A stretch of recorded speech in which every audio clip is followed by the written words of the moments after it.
কোনো ব্যক্তি যদি এমন নিয়ত করে যে আমি এই কালে বিবাহ বন্ধনে আবদ্ধ হব না, আমি পরকালে বিবাহ করব, এই জন্য যদি কোনো ব্যক্তি বিবাহ থেকে বিরত থাকে, তাহলে তার বিরত থাকাটা শরীয়তে জায়েজ আছে কিনা? বিয়ে করা ইসলামে ফরজ না ওয়াজিব না সুন্নত?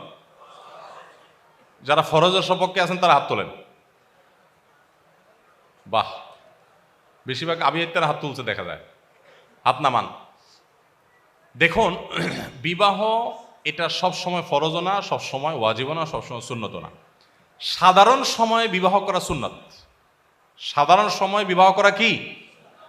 সাধারণ এবং স্বাভাবিক সময় বলতে যে ব্যক্তি বিবাহ না করলে যে পাপে লিপ্ত হবে এরকমও না, আবার বিবাহ করার সামর্থ্য তার আছে, সামর্থ্য আছে, আবার না করলে যে কোনো সমস্যা হবে তার সেরকমও না।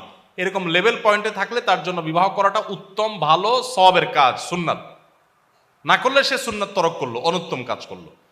আর যদি কারোর বিবাহের সামর্থ্য থাকে কিন্তু না করলে সে নিজের চরিত্র রক্ষা করতে পারবে না, এরকম কঠিন সিচুয়েশন, কঠিন পরিবেশ, তাহলে তার জন্য বিয়ে করাটা ফরজ ওয়াজিব হয়। আর যদি কেউ বিবাহ করার সামর্থ্য নাই, উল্টা বরং বিবাহ করলে বউর অধিকার আরো নষ্ট করবে, সে এটা নিশ্চিত, তার দ্বারা অধিকার আদায় করার ক্ষমতা নাই, তখন তার জন্য বিবাহ করা বরং নিষেধ। তাহলে এটা ভ্যারি করে ব্যক্তির অবস্থার উপরে। সবসময় বিয়ে ফরজও না, সবসময় সুন্নত না, সবসময় নিষেধও না, তবে সাধারণ অবস্থায় বিবাহ উত্তম কাজ। কেউ যদি বিবাহ না করে শুধু ইবাদতবন্দি করে থাকতে চায়, তাহলে সেটা তার জন্য জায়েজ আছে, কিন্তু উত্তম না। উত্তম হলো বিবাহ করে থাকাটা। হ্যাঁ, যদি কেউ বিয়ে করা ছাড়া দুনিয়া থেকে চলে যায়, তো সে কোনো জাহান্নামী হবে ব্যাপারটা এরকম না। অন্য সব ঠিকঠাক থাকলে তার জান্নাতে যাওয়ার অপরচুনিটি বা সম্ভাবনা, পথ খোলা থাকবে।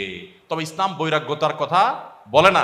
ইসলামে কোনো বৈরাগ্যতার অবকাশ নাই। সমস্ত ধর্মে দেখবেন পুরোহিততন্ত্র, বৈরাগ্যবাদ, এগুলার অবকাশ আছে। এবং দেখবেন যে বিভিন্ন উপাসনালয়, অন্য ধর্মের উপাসনালয় কিছু মানুষ পড়ে থাকে, তাদের সংসার নাই, ধর্ম নাই, ময়লা আবর্জনা। ইসলাম পরিষ্কারভাবে এটাকে ডিনাই করেছে। নবী সাল্লাল্লাহু আলাইহি সাল্লাম তার সাহাবীদেরকে পরিষ্কার বলেছেন, আমি বিবাহ করেছি, আমি ঘুমাই, আমি খাই, আমি রোজা রাখি, আবার আনন্দ করি, ঈদ করি। শুধুমাত্র সংসার ত্যাগ করে, আল্লাহ বিল্লাহ করে গোটা জীবনকে বৈরাগী বানায় ফেলা, বৈরাগ্যবাদ অবলম্বন করা, এটা ইসলাম না। কোরআনে কারীম আল্লাহ বলেছেন, রুহবানিয়াত তানিবতাদাউহা, খ্রিস্টানরা পৃথিবীতে বৈরাগ্যবাদ শুরু করেছে। ইসলামে কোনো বৈরাগ্যবাদ নাই। ইসলামের চাইতে বাস্তববাদী জীবন দর্শন আরেকটা না। বিধায় বিবাহ করাটা হলো উত্তম।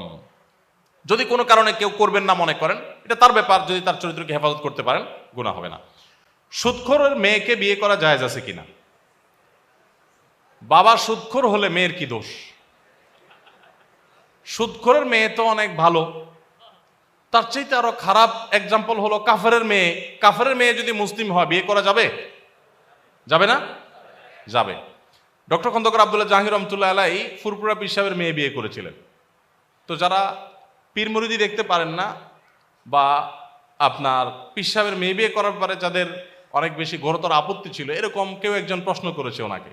আমার কাছে উনি নিজে সরাসরি একবার বলেছেন, বললেন যে স্যার, আপনি এত ভালো ভালো কথা বলেন, কোরআন হাদিসের কথা বলেন, আপনি এটা পীরের মেয়ে বিয়ে করলেন কেমনে? তো স্যার বললেন যে ভাই, কোরআন হাদিসে কোথাও পীরের মেয়ে বিয়ে করা যাবে না, এটা যদি আমি জানতাম তো অবশ্যই করতাম না, এখন আপনি দেখা দিলে আমি বাদ দিয়ে দেই। তখন স্যার প্রসঙ্গত বললেন যে দেখেন, রাসূল আকরাম সাল্লাল্লাহু আলাইহি সাল্লাম আবু সুফিয়ান যখন অমুসলিম তখন তার মেয়ে বিয়ে করছেন, আর আমি পীরের মেয়ে বিয়ে করছি।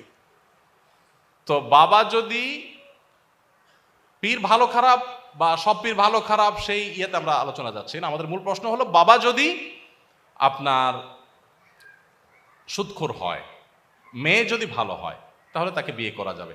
এখনকার যুগে মেয়েকে দেখে যতটা বিয়ে করে ছেলেরা, তার চাইতে বাপকে বেশি দেখে। বাপকে দেখে না বললে ভালো হয়, বাপের টাকা দেখে, বাপের অবস্থান দেখে, তাই না? ওই যে একটা কথা আছে না, যে এখন মানুষের সাথে মানুষের বিয়ে যাওয়া হয়, তার চাইতে টাকার বস্তার সাথে ময়দার বস্তার বিয়ে হয়। এক পক্ষ খোঁজে ময়দার বস্তা, আরেক পক্ষ খোঁজে টাকার বস্তা। এক পক্ষ খোঁজে রূপ লাবণ্য, আর এক পক্ষ খোঁজে শুধু টাকা পয়সা। নবী সাল্লাল্লাহু আলাইহি সাল্লাম বিয়ে কি দেখে করার জন্য বলেছেন? ফাজফার বিজাতিদ দ্বীন, তুমি যে মেয়েটাকে বিয়ে করবা ওর ধার্মিকতা দেখো, ওর বাপ কি করছে এটা তো তোমার বিষয় না, বিষয় হলো এই মেয়েটা কেমন। এখন আমাদের অনেকেরই চিন্তা হলো যে দুধ মেয়ে যাতা হোক, বাপের টাকা চাই, ছেলে যাতা হোক, সরকারি চাকরি চাই।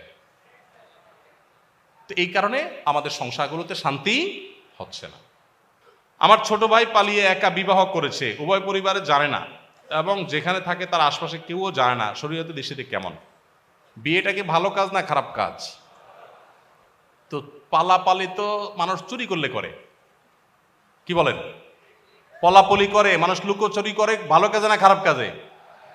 বাপের বেটা যদি হয় তাহলে বিয়ে তো করতে হবে বুক ফুলে। এখানে চুরি চুরি করাকরি করবে কেন? চুরি করাকরি করে তো লক্ষণ ভালো না। আল্লাহ তাআলা বিবাহ করানোটাকে অভিভাবকদের দায়িত্ব দিয়েছেন। হ্যাঁ, অভিভাবক যদি সকল সীমানা ছাড়িয়ে যায়, ছেলে মেয়েকে বুড়ো বানায় ফেলছে, তারপরে বিয়ে দিবে না, তখন আপনি এলাকার ইমাম সাহেবকে অভিভাবক বানায়, মান্যগণ্য মুরব্বীদের অভিভাবক বানায় বিয়ে করে ফেলবেন। কিন্তু আপনার আজকাল পোলাপান এই যেমনে সেমনে যারে তারে ভাল লাগছে এই তারি নারি করতে করতে তার হাত ধরে চলে গেছে এবং এই পালাপালি করে, এগুলো উচিত না। এগুলো অবশ্যই শরিয়ার যে নীতিমালা তার খেলাফ। কিন্তু এভাবে বিয়ের অন্যান্য শর্তগুলো পাওয়া গেলে বিয়ে হতে পারে, বাট মেয়েদের ক্ষেত্রে অভিভাবকের সম্মতিকে অনেক ওলামা একরাম আবশ্যক বলেছেন, নাহলে বিয়েই হবে না। হানাফি মাযহাব অনুযায়ী যদিও হয়ে যাবে, অন্যান্য ওলামা একরাম অনেকে নিষেধ করেছেন। অভিভাবকদের মাধ্যমে বিয়ে সম্পাদন করাটাই হলো অধিকতর উত্তম। যত কষ্ট হোক সবর করা উচিত, তাদেরকে বোঝানো উচিত।